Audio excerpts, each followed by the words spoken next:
I love that you're wearing that cap from the apartment building in Insecure. Yeah, man, it's just the hair is looking crazy.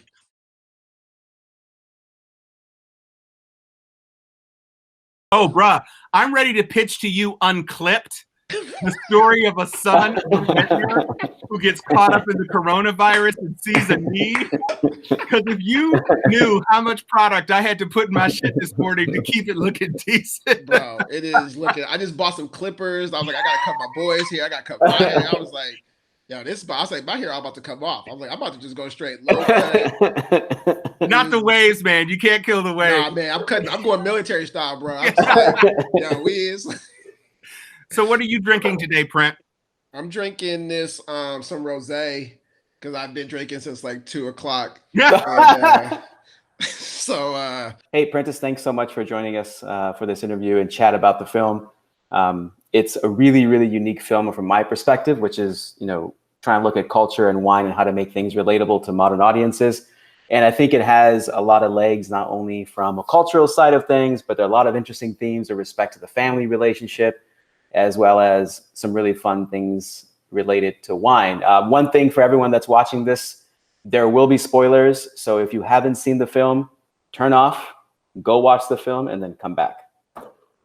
Prentice, if we can just start with you. Oh, sorry, I wanted to introduce my colleagues on the chat today. We have Tom. Tom, you can do your own intro, and then Paul. Hi, I'm Tom Cunningham, and I am a podcaster and a blogger and a cultural enthusiast who is also a big fan of wine, thanks in large part to my father, who is a real enophile, and I just love the movie. And I, Paul Hodgins, I'm a wine writer. I've written for the Orange County Register, LA Times. I teach journalism and music at USC. And I started liking wine because they were giving it to me for free at the paper. And I went, that's a good gig. So I started drinking it, and that's how I learned. I learned on the job, which is the best way to learn. I didn't have to pay for it. So it was awesome. A lot of fun. All right, so we're gonna put the assumption that everyone has already seen the film because I mentioned there's spoilers. Let's just dig into it for respect for your time. Yeah. We're just gonna try to start talking about it, and then we can go down rabbit holes as we see fit. What was your interest in wine before you even began the film? How did that start? Zero interest. I, like a lot of people, I mostly was drinking Beringer White Zinfandel at like Playboy Jazz Festivals, just trying not to look stupid. And it was just a super intimidating world. I mean, there's so much of it, like trying to know it all is crazy. And it really wasn't until I took a trip to Paris for a cousin's wedding. My cousin was getting married over there as like a destination wedding. And I was like, look, if I'm ever going to like wine, it has to happen in Paris. If I don't like it over there, it's just not going to happen. It's like if you go to New Orleans and you'll like gumbo in New Orleans, you just don't like gumbo, And I took like a wine 101 class, and the guy just made it super easy to understand. He just taught me how to read a wine label, help me understand champagne is the region, not the drink. And it just made it super, he just like demystified it. And I knew I wanted to write a father-son story kind of set in a world that was different. And I just got super into wine the whole trip. And then I saw a documentary. I watched movies and documentaries, and I saw this documentary called Somm. And I was like, it was just like the hoop dreams of wine. That's what I would say as a documentary. It's the closest thing I could say. It's a great documentary. And I saw a black guy on there, and I was like, great, this is all I need to see. I see one black person. I didn't even know black people were in wine like that. Didn't know what the jobs were. And I was just like, great. And then that really is how it started in terms of setting it in their world. And obviously, once you do that, you realize like, oh, like once it was set in barbecue, you're just like, oh, food and wine are kind of natural pairings. But even though the father and the son kind of can't get along, the father obsesses about wood the same way that, somebody in wine would obsess about grapes. Wine, barbecue is regional, wine is regional, certain regions do certain things great. So then there were obviously natural sort of comparisons that spawned out of that, but I was not a wine person before at all. If I could ask you about the family in the movie, they seem so real to me, especially the father-son relationship. and the sort of the complete indifference of that family to wine. Is any part of that autobiographical? Where did you draw that from? Where did that Yeah, come I mean, I think all of that is autobiographical. I mean, my father, the impetus of the story was my life, which was my grandfather started a furniture store in Compton in the 1950s, and my grandfather had a stroke. My father dropped out of college, no questions asked, took it over, and I was the next son in line to Mm. do it, and I just didn't want to do it. And so a lot of that I became a father around the same time that I was coming up with this idea for the story.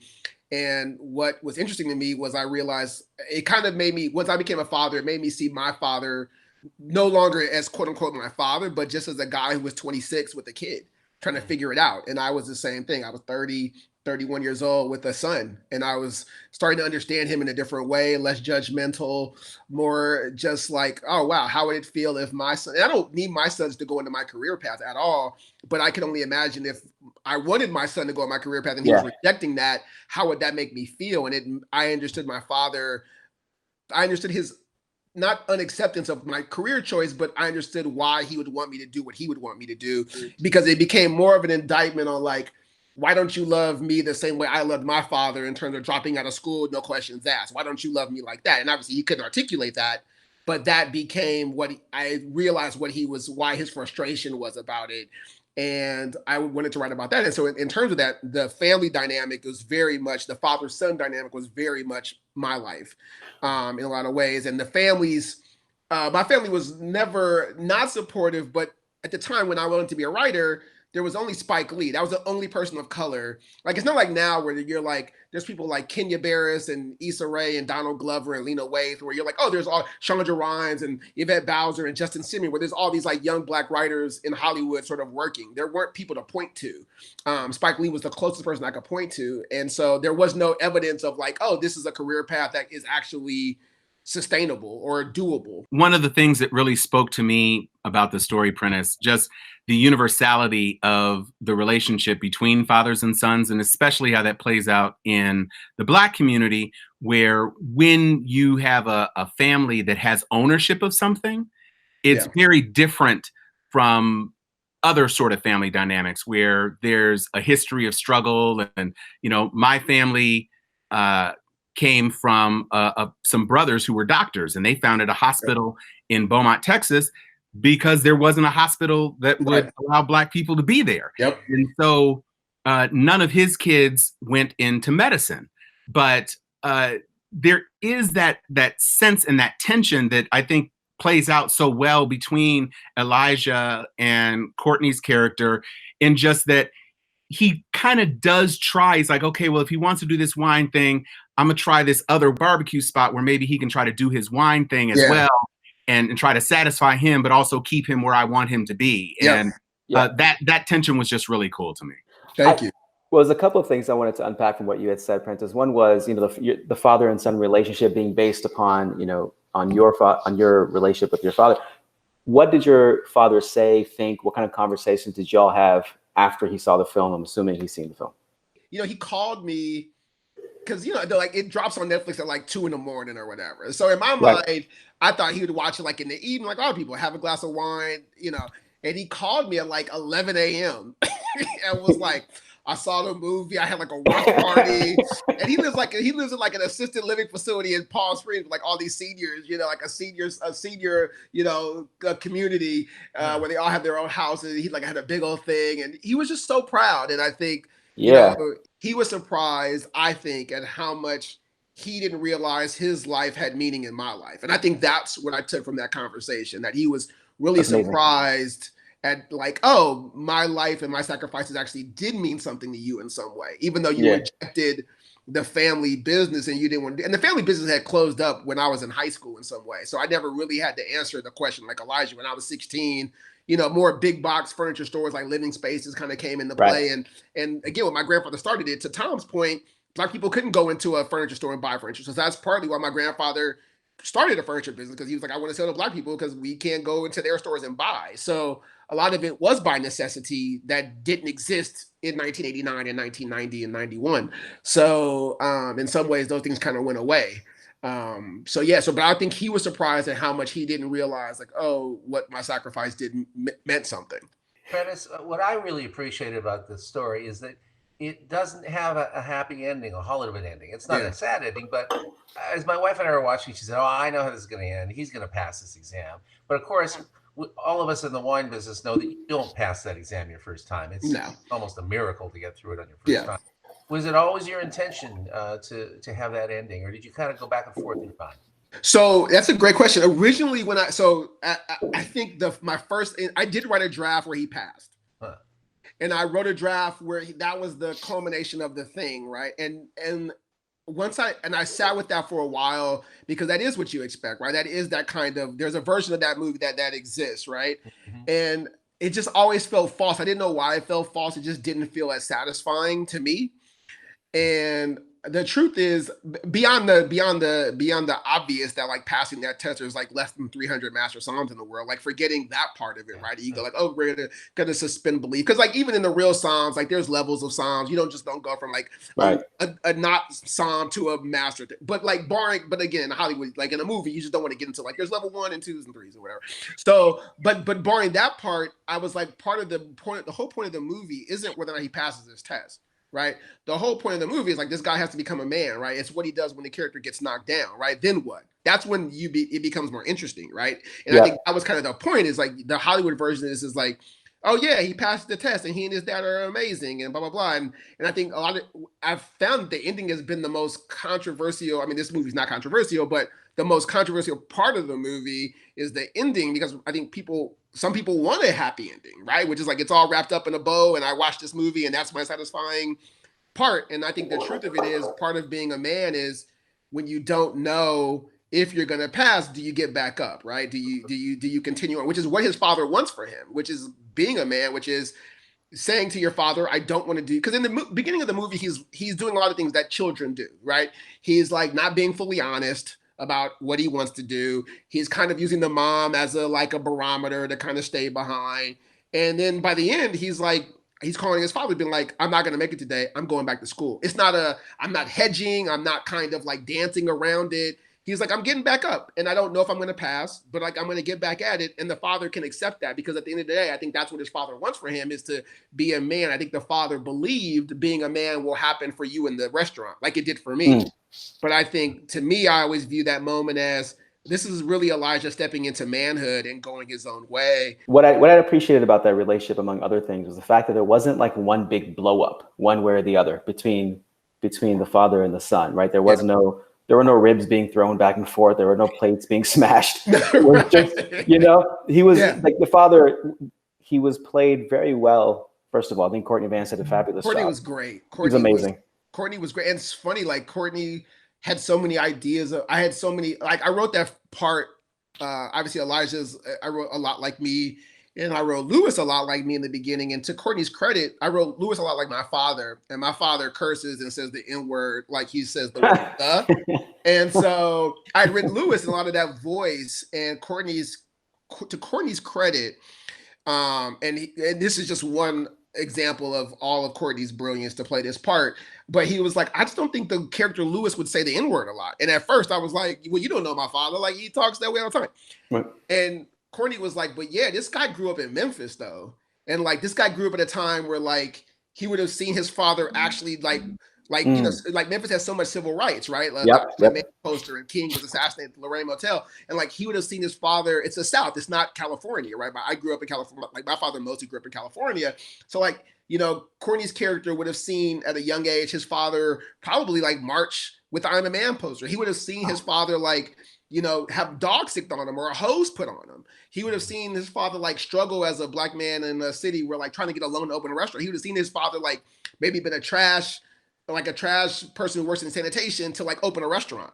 And like, and so the word, like viewing his father as the N-word would never have like and it's, again, it's not saying every character. He's just saying Lewis would probably have so much reverence for his father that word would have so much, he would have heard that word being used in a way that was so berating and so dehumanizing, that the idea of him saying it so casually would have been so incorrect. And I was like, I had never thought about that when I thought about that. And I think that's the brilliance of, and so I just took them all out of the script. Once he said that, I was like, "You're exactly."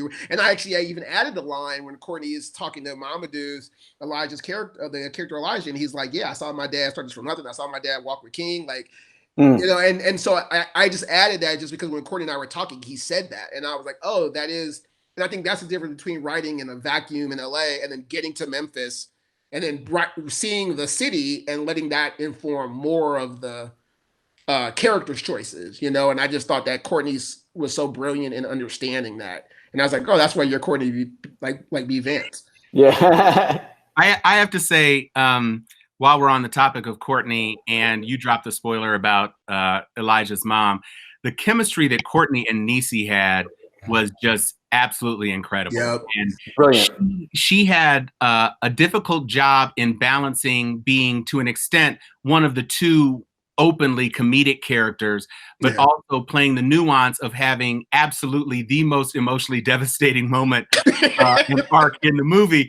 And I was watching it in the Netflix party chat, and when I saw that she relapsed, I literally typed, "No!" I couldn't believe you were doing that to her. But I realized that set up this core moment for father and son to come back together, even though at the time Elijah doesn't know exactly what it's going to mean for him.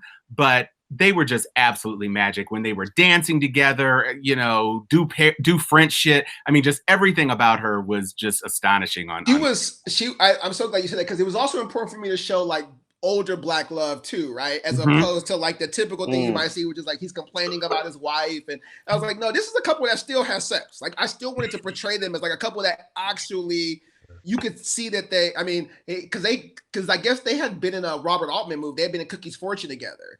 And so they hadn't worked together since then. And so I was like, I like to take credit that Robert and Altman and I have a similar mind. But they were so great together. And actually that scene that you're talking about when they were dancing was the first scene we shot of them together. And I was just like, oh, they're great. Like I was like, oh, I just want to watch them all the time. And like, again, to their credit, like there's one scene that breaks me every time, and it wasn't written. It was just their performance was where it's a scene where she basically tells Elijah, like it tells Courtney's character, he doesn't want to do what you want to do, and that needs to be okay. When she's in the bed and she's got the tubes, this is the last time we see her alive. And originally the scene ended with, you know, he's got to go his own way. He's got to accept it. But we just kept the cameras rolling. And there's a moment where she's like, sit on the bed with me. And she's like, did you eat today? And he's like, I didn't really eat. And she's like, you know, do you want to eat my food? And it was a little bit of a joke. And she goes, do you want me to get you some ribs? Because that's all he can offer her at this point. It's like, I don't have anything to offer you. I know you're dying, but like, I'm still. And to me, what was so beautiful about that moment was I was like, even in Sylvia's dying, she's still a caregiver for him. Right. You know, she's still checking on him. And that was all Niecy and Courtney. Like, and I was like, that moment breaks me every time, because I'm just like, that's at the core of this relationship. That's who they are. Is she is taking care of him, and he is like, oh, you can't have my ribs. And there's no joke. I mean, it's like a little bit of a joke, but it's more just like they were just in character. And that was one of almost the last scenes we shot. And by that point, you know, that had been like 2 weeks into the process. And you're just like, when we were editing that, I was just like, that's so beautiful, because that's a husband and wife right there. That moment was such a real husband and wife private moment that I was like, it gets me every time. And it wasn't written. That was just Niecy and Courtney being in the moment and being truthful. And I thought it just worked. And he does like this shuffle with his feet after he gets up off the bed. Yeah. And he's like pacing, but he's pacing within a span of like 1 foot by 1 foot. Because, you know, and I loved it. I thought it was like, he doesn't want to leave, but you know, it's this beautiful connection between the husband and wife. Because she calls him out so bald. She's just like, this is what it is. And he doesn't have an answer. It's because it's truthful. She's being truthful. One of my favorites, Courtney, is when he's in the hospital and he's waiting for cookies. Cookies. And he just walks out and stands there next to the nurse's station, and he's like the picture of frustration. And again, that was like that was all Courtney. He just I've learned, like in comedy, I just try to always keep the cameras rolling, because sometimes you just don't know what's gonna happen right afterwards. And that was, I think she had her lines, which was, oh, he's brought his hat, and he's got this picture, and he got this little hat. Like that was all Niecy. And as he just improv, like, where are my cookies? Like looking around, like where can I get my and I just was like, that's so funny. Like it was because I thought they always made smart choices when they improv. They just stayed in character. I think sometimes when actors do improv and try to be funny, they're trying to be funny outside of what the character would do and outside of the moment. Like I'm trying to do a really big thing. And I think that's what amateur improvers do, as opposed to I'm going to just stay truthful to the character and the moment, as opposed to like, let me do the funniest thing ever in this moment. Man. One of the things that I kind of have a soapbox about is how, wine as an industry, and I'm going to switch gears to kind of cultural wine stuff for a moment. Yeah. Wine has always, in my opinion, it hasn't evolved as much as other categories in society have evolved to be more inclusive of age, race, whatever it may be. Yeah. And so one of my things is like, I would never have known about Cristal Champagne had it not been for Biggie Smalls. So, hip hop was sort of my conduit, and a lot of people's conduit to even knowing what that was. Yeah. Do you feel as though this film could be possibly is a gateway or a conduit between a generation or a people or whatever to get into wine? Yeah, I literally had a guy text me saying, I didn't even know like niggas went to school for it. And he was like, thank you. So I was like, that's what's up, man. Yeah, you do. You do. You can. Everybody can. And also like that people of color, we bring ourselves to the world, right? We have to have it make sense for us. That's why it was important that the music be Memphis music and trap music, as opposed to the obvious would be like classical music. Because my thing was like, when people of color step into a world, we bring ourselves to that world, right?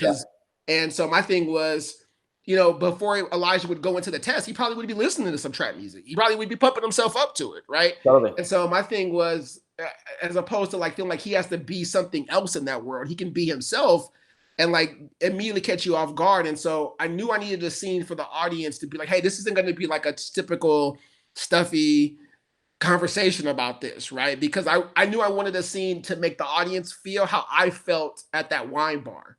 That it became like, this isn't going to be a scary thing. And you don't need to know a bunch about wine to enjoy this movie. Right. So here's a way to like kind of demystify these things right away. Because this isn't a movie where we're like super getting into the tannins and the acidity and this wine versus that wine. This isn't that movie, right? It's the most non-movie about wine. It's about wine. Yeah. In ways. And so so I don't know if I answered your question, but I think that was the point, which was to infuse us into that world, right? And to have hip hop and to demystify those things and make those things feel cool also too, and the knowledge of this interesting beyond just like, I'm just drinking whatever wine, Yeah. I mean, I think that particular scene with the music references to the white wines, I think that's going to really, whether you feel it or not, I think it's actually going to make a difference. I think people are going to be thinking about wine a little bit differently, who might have been intimidated. So I'm really glad you did that. I hope so. I mean, I feel like I was surprised, like a lot of like people in color in the world of wine,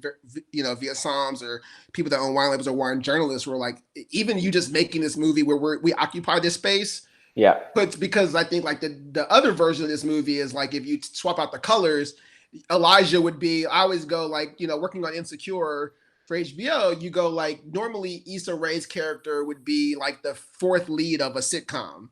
Right. Mm-hmm. And a character you would never follow. Right. But our show is taking that sitcom and making that character be the lead. And what is their life like? And I think like there's a version of this movie where if you took Harvard, right, who's Matt McGorry's character, and you go, what's the version if he's the hero? Right. And it's his story. And I think ours is like saying like, hey, that black guy that's in your wine class, this movie's about that guy, the guy in the back that you don't notice as much.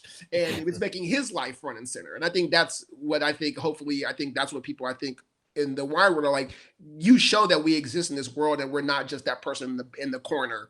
And what our life is like in that world too.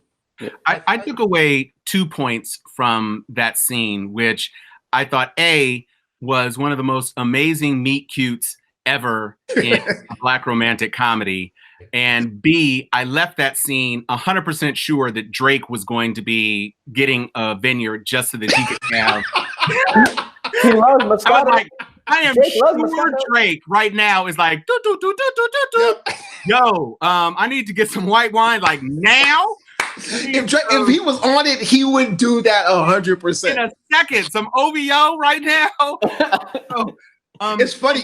E40 DM me on Instagram like, "Yo, I love this movie, but you could have shouted me out at the hip hop thing." Well, and one of the other things about that is that she was. You think that scene is going to play out one way because she kind of comes in and she's with her girl and she's kind of ratcheting around the wine shop. But as soon as he clicks into her, she's 100% with him and is really into not only him because she thinks he's cute, but also into the lesson he's giving her, which just spoke to the chemistry that she brought to their relationship because I just thought she was great. Oh, Sasha was great. And Sasha was when she auditioned, they auditioned that scene. And we saw like other more name-ish actresses, but what I always liked about her audition was I felt like her name is Tanya. I mean, Tom, my wife. It's patterned on my wife Tasha. Right. As a woman who doesn't let me get away with anything, and so I wanted a character that could hold this character accountable and wouldn't let him take the easy way out. And so, a part of that was I needed an actress who always made the actor feel uncomfortable in some way, that would always challenge it. And I asked him after he did 3 auditions, and I was like, "Oh, who did you like?" And he told me who he liked.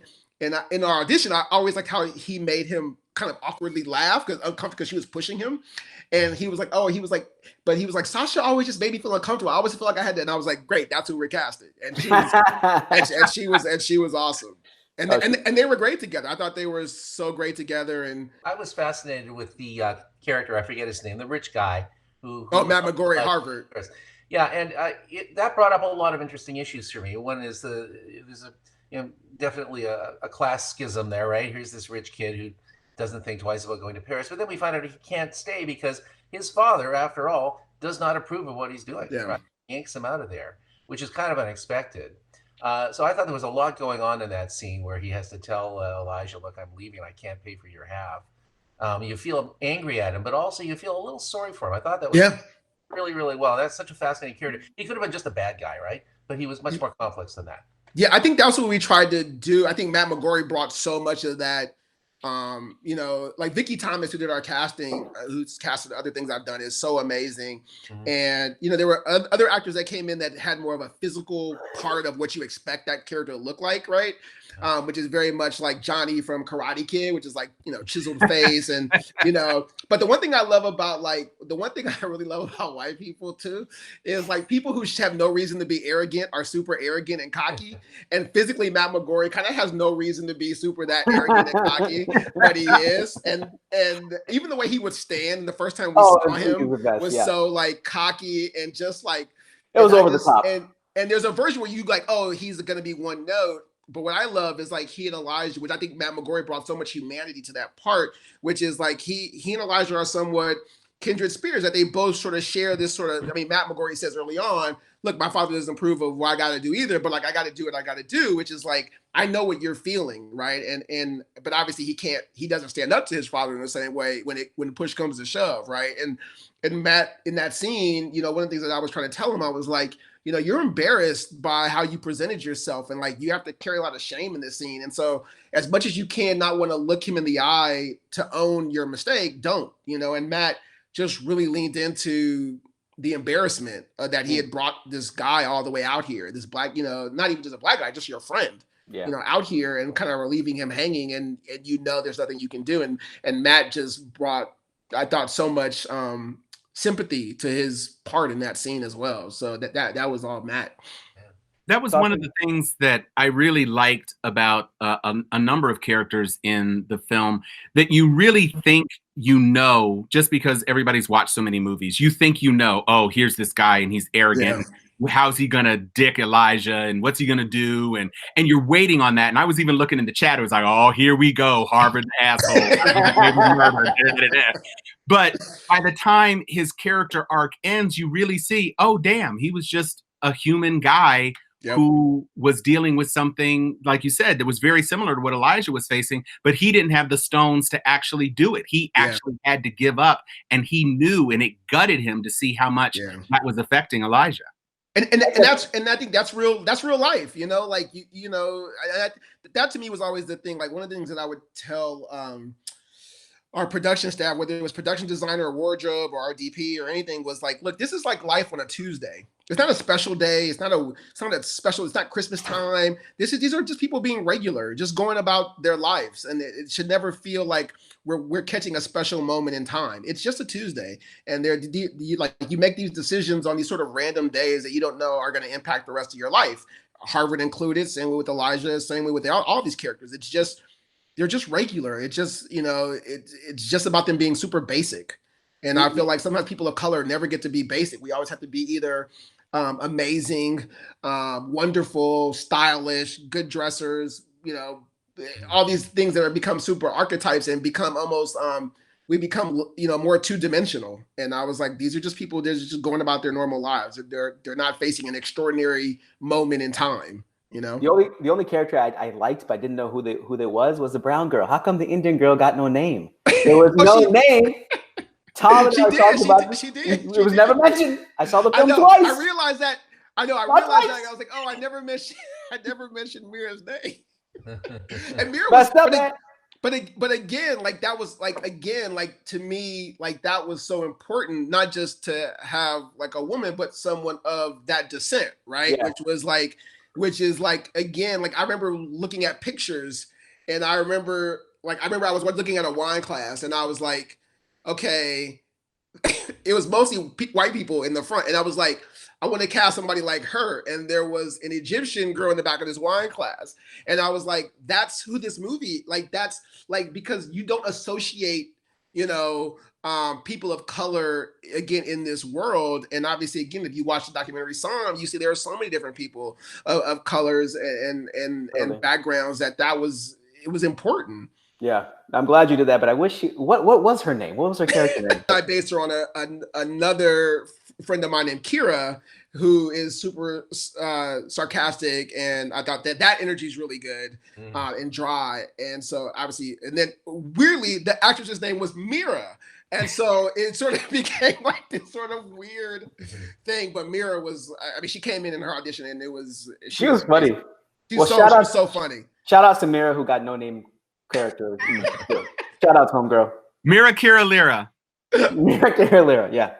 Great work, homegirl. I'm a little curious about how much of an expert is it Mamoudou? Is that how you pronounce his name? Mamoudou, Mamoudou. Did he get pretty good at wine knowledge, tasting? Did he learn anything? He had no knowledge before, zero.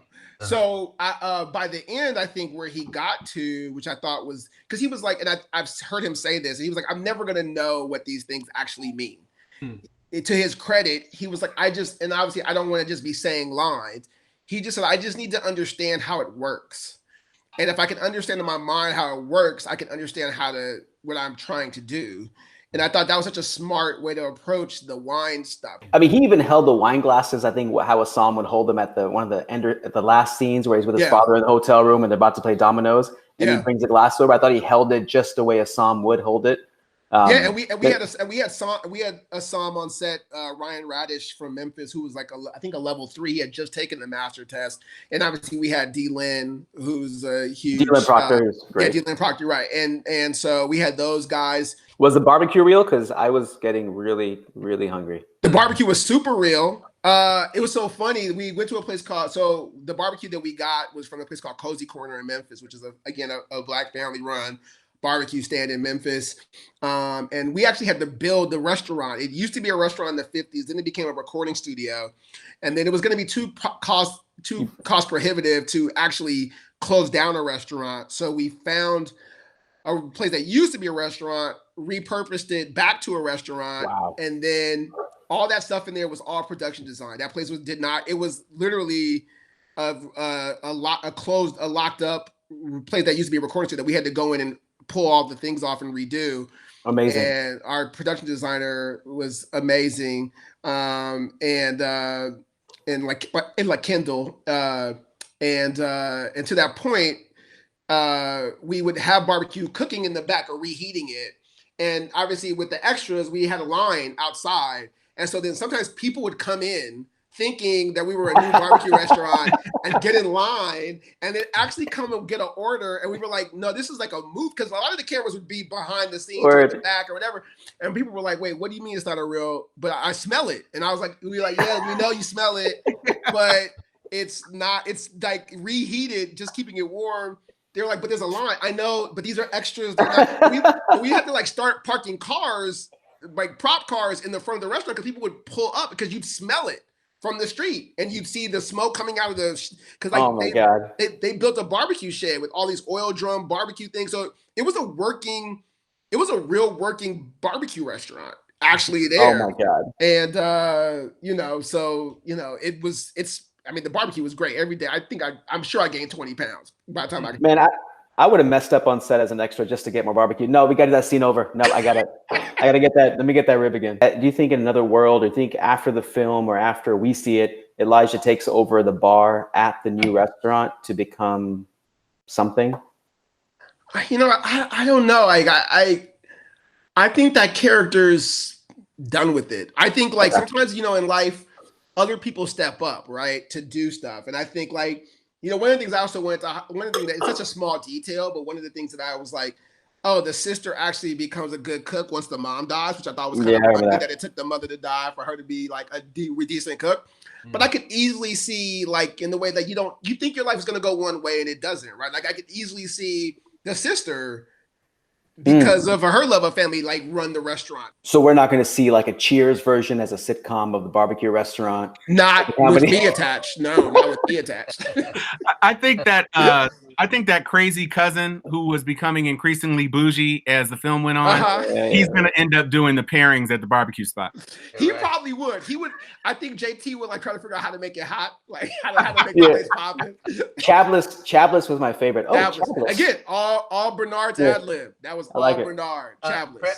Prentice, I have a final question. Yeah. How has your relationship to wine changed as a result of making this movie? Has it changed?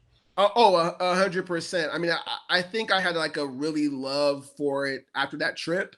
But I think making the movie, like Rick Ross has a line in one of his rap songs called where he says, sipping Bordeaux up in Bordeaux.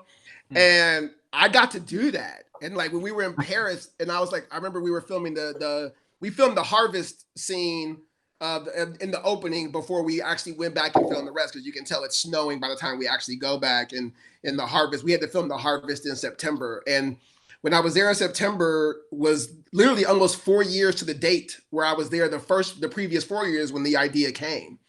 And to be in the vineyard where, and I picked Albert Bichon because that was one of the first wines I had where I actually had an appreciation, where the guy was it was one of the wines that we sampled. And so I have an affinity towards Albert Bichon just because that was the first one I had to actually maybe think about wine differently. And so to be in the Albert Bichon vineyard in Chablis, where you're like, oh, I used to hear my father drink Chablis, and to be in Chablis filming this movie about people of color in the world of wine was like so surreal and magical and beautiful that I was like, it'll always be a part of my life. And because I just know what it takes to do it, right? Like you're just like, it's such a, like, you can have a great bottle of wine and a horrible bottle of wine, and to make it, the energy of it still takes the same amount of energy. And so I just have such an appreciation for people that dedicate their lives to, like, I think that's what it taught me. And even the Memphis part, which is to dedicate your entire life to a specific skill and to be at the best, to be at that level of greatness at it, is so hard.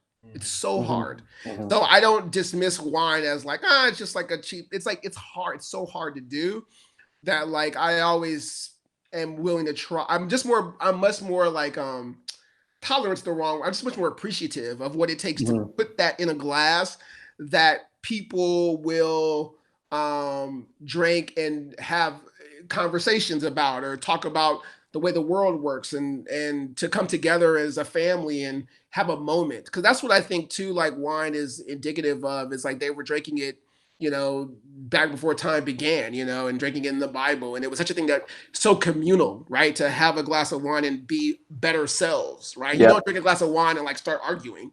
I think we're going to wrap up here. I know you're jumping onto a next call, which is a pretty big call for you. So good luck on that, by the way. Thank you. Thank you guys for having us. Shout out to USC. Also a graduate. Yeah, and shout out to Taj for helping me get in touch with Tom, who got me in touch with you. So I appreciate Absolutely. the whole, Thank you guys so there. much. Any parting words, Paul, Tom, Prentice? No, I think this movie's going to be influential in its own way. It's I think so. Got a great message about family, about wine, about fathers and sons. I loved it. Thank you guys so much. Yeah. I'm so happy to be here. Thank you. Yeah. Thank you, Prentice. Good luck. We'll see you next time. Okay. See you guys. Have a good one. Think about that Cheers thing, though. I'm just saying. Just